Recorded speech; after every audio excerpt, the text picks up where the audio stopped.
아슬라무 알레이쿰 와라흐마툴라히 와바라카투. 저번 시간에 이어서 계속 예배에 관련된 여러 사항을 알아보겠습니다. 저번 시간에는 자발 예배에 대해서 알아봤고요. 그리고 자발 예배가 금지된 시간에 대해서 알아봤습니다. 이번 시간에는 금요 합동 예배, 그리고 그 이전에 이제 아단에 관해서 주의사항에 관해서 좀 말씀을 드리고자 하는데요. 자, 아단이라 그러면은 잘 아시다시피 예배 시간을 알리는 소리예요. 그래서 그 아단은 저희 육성으로 소리를 내는 것이고, 알라후 악발, 알라후 악발 이런 식으로 크게 소리를 내서 사람들이 예배 시간이 도래했음을 알려주는 그런 시간인데요. 그런 이제 그런 소리를 내는데 여기서 주의해야 될 것이 그 사하바 중에 이브누 우마르가 어떤 한 사람이 그 이브누 우마르에게 다가와서 저는 하나님의 이름으로 당신을 사랑합니다 이렇게 하자, 그 이브누 우마르가 말하기를 나는 하나님의 이름으로 당신을 사랑하지 않는다라고 했어요. 그래서 깜짝 놀라서 왜 그렇습니까? 라고 하니까 당신은 아단을 가지고 마치 노래를 부르는 것처럼 그렇게 그러니까 너무 커다란 멋을 들여서 아단을 한다, 그렇게 얘기를 했는데요. 그 얘기는 뭐냐면은 아단이라는 목적에 충실하여서 그 이제 물론 크게 목소리를 내야 되고 정확한 발음을 하는 것이 중요하지만, 그것이 마치 일반적으로 노래를 부르는 것 같은 그런 도를 지나친 그런 아단은 안 하는 게 좋고요. 그리고 아단을 하실 때는 만약에 아단을 하실 때는 장음과 단음을 정확히 구분을 해 주셔야 됩니다. 그래서 아랍어의 특징 중에 하나는 이 장음과 단음에 의해서 뜻이 바뀌는 경우가 많거든요. 그래서 지금 이제 일부 지역에 널리 퍼진 그런 아단의 방법은 이렇게 아단을 하죠. 알라후 악발, 알라후 악발 이런 식으로. 자, 알라후 악발 이렇게 발음을 하는 경우가 많이 눈에 띄어요. 그렇게 많이 들리고요.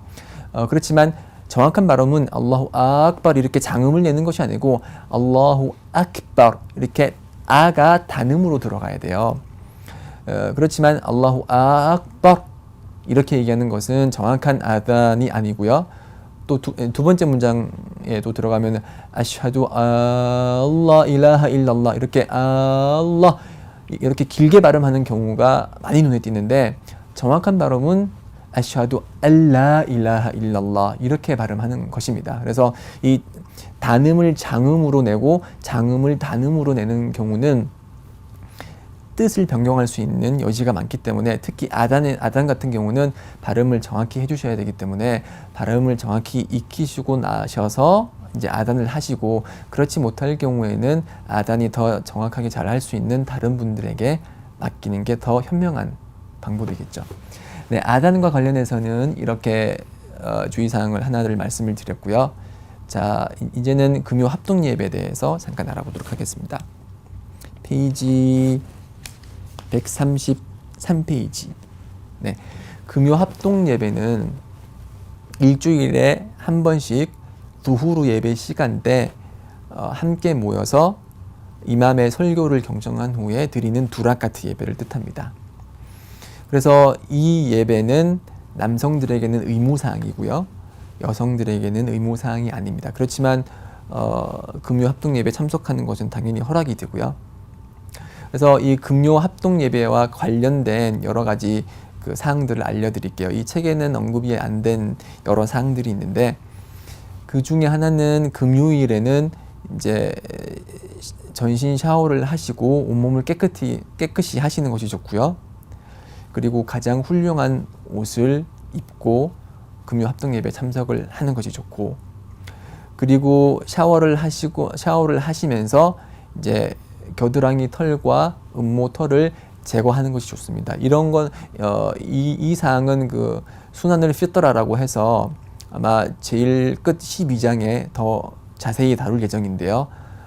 제모하는 것도 제모를 하시고, 그리고 손톱과 발톱을 깎음으로써 온 몸을 청결히 하는 것이 좋습니다. 물론 남자의 경우는 콧수염 또 이제 짧게 다듬어 주시는 것이 필요하고요. 그렇게 하시고 이제 향수를 바르시고 온몸에서 이제 좋은 향기가 나도록 향수를 바르시고 또 얼굴 같은 경우는 이제 크림을 발라서 많은 사람들이 참석하는 그런 금요 합동 예배에 자신의 몸에서 나쁜 냄새가 풍기거나 아니면은 깨끗하지 못한 옷을 입어서 사람들이 인상을 찌푸리는 일이 없도록 하는 게 중요하겠죠. 그렇죠. 그렇게 이렇게 옷을 전체 세정을 하고 샤워를 하고 이제 제모를 하고 손발톱을 깎고 이런 일련의 과정을 거친 후에 성원에 참석을 하게 되는데요. 이 성원의 금요일 합동 예배는 성원에 빨리 가는 것이 좋습니다. 그 빨리 가는 것을 알아보는 그 타브키르라고 하는데 이 타브키르를 하면은 커다란 보상이 있어요. 특히 파지르 예배 드리고 곧바로 집에 돌아가서 금요 합동 예배를 위한 여러 가지 준비를 한 후에 최대한 빨리 금요 합동 예배 장소에 가는 것에는 아주 커다란 보상이 있어요. 학자들이 얘기하기를 이슬람에서 이보다 더 큰 보상은 없다라고 할 정도로 아주 커다란 보상이 준비되어 있는데 그것은 뭐냐면 하디스가 이렇게 전하고 있어요. 구슬을 완벽하게 하고 그리고 최대한 빨리 집에 나서고 그래서 집에서 성원까지 이제 탈 것을 타지 않고 걸어서 가서 이맘이 설교하는 곳에 가장 가까이 앉아 있고 그리고 그 이맘이 설교를 경청을 한다면은 그 사람이 집에서 성원까지 걸었던 발자국 하나하나마다 그 사람이 1년 동안 행할 자발 예배와 자발 단식의 축복이 있다고 했어요. 알라후 악발. 아주 커다란 보상이죠. 자, 집에서 성원까지 얼마나 몇 걸음을 걸을까요? 예를 들어서 뭐 짧게 100걸음을 걷는다고 해봅시다. 그래서 100걸음을 걸었을 때 그 사람이 그렇게 빨리 성원에 가면은 그 사람이 100년 동안 행할 그의 자발 예배와 그의 자발 단식의 축복을 그 사람이 받는 거예요. 아주 커다란 축복이죠. 그렇기 때문에 특히 남성의 경우는 금요일 날 그러니까 자신의 능력이 허락된다면 이렇게 빨리 걸어 나가서 이렇게 커다란 보상을 받는 것이 권장이 되겠죠. 네. 이것이 금요 합동 예배에 관해서 저희가 알아볼 수 있는 상황이고요. 여성은 참고로 그 의무사항이 아니기 때문에 금요 합동 예배가 의무사항이 아니기 때문에 집에서 네라카트 두후르 예배를 드리시면 되겠습니다. 그리고 마지막으로 이제 여행자 예배에 대해서 짧게 알아볼 텐데요. 여행자 예배, 즉 장거리 이동 중인 사람은 네라카트 예배를 두라카트로 줄여서 드릴 수가 있고요. 그리고 두라카트를 줄여서 예배를 드릴 때 그 다음 예배나 그 전 예배와 붙여서 드릴 수가 있어요. 예를 들어서 장거리 여행을 한다. 예를 들어서 서울에서 부산으로 이동을 해야 된다. 그럴 경우에는 그 사람이 두후르 예배 시간이 다가오면은 두후르가 원래 네라카트죠. 근데 두라카트 예배를 드릴 수가 있고요. 그 다음으로는 이제 여행자 예배에 대해서 잠깐 알아볼 텐데요. 여행자 예배라는 것은 장거리 이동 중일 때 네라카트 예배를 두라카트로 줄여서 드릴 수 있고 떨어져 있는 예배를 함께 붙여서 드릴 수 있다는 그런 여행자 예배가 있습니다. 그래서 예를 들어서 저희가 서울에서 부산으로 이동을 할 때 이동 중에 누후르 예배 시간이 왔어요.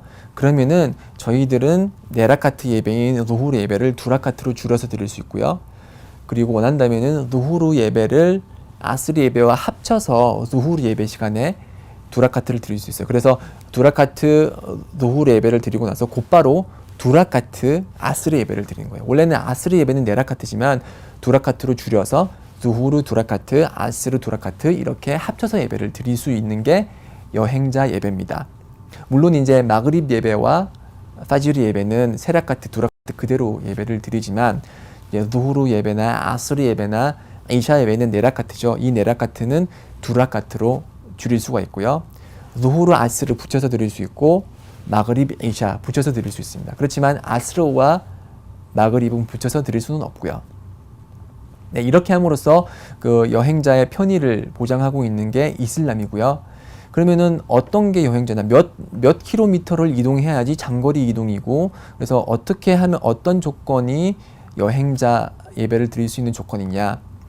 여행은 보통 이제 학자들이 얘기를 하기를 90km 이상 이동을 할 때 장거리 예배라고 할 수 있습니다. 그렇지만 그 거리가 80km인지 90km인지 100km인지 이런 헷갈리는 경우는 사람들이 생각하기에 이런 장거리 이동은 여행자라고 불릴만 하다라고 이제 사람들의 일반적인 생각에 비추어서 그게 뭐 79km, 75km 이렇게 몇 킬로 차이 나지 않는 그런 장거리 이동일지라도 일반 사람들이 생각하기에는 이거는 장거리 여행이다 라고 하면은 그때는 장거리 여행으로 보시면 되는 거예요.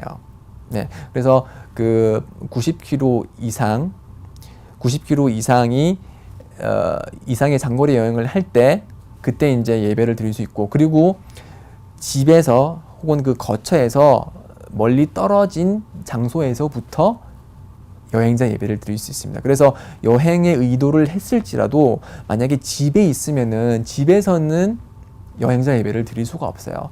집에서 나가서 자신이 살고 있는 동네나 마을로부터 멀리 떨어졌을 때 그때부터 여행자 예배를 드릴 수가 있는 것입니다. 네, 이렇게 간단하게 여행자 예배에 대해서 알아봤고요.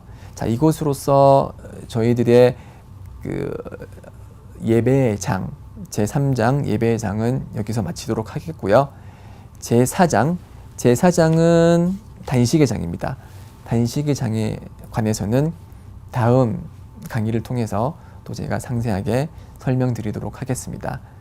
경청해 주셔서 감사드리고요. 다음에 또 뵙겠습니다. 살라무 알레이쿰 와 라흐마툴라히 와 바라카투.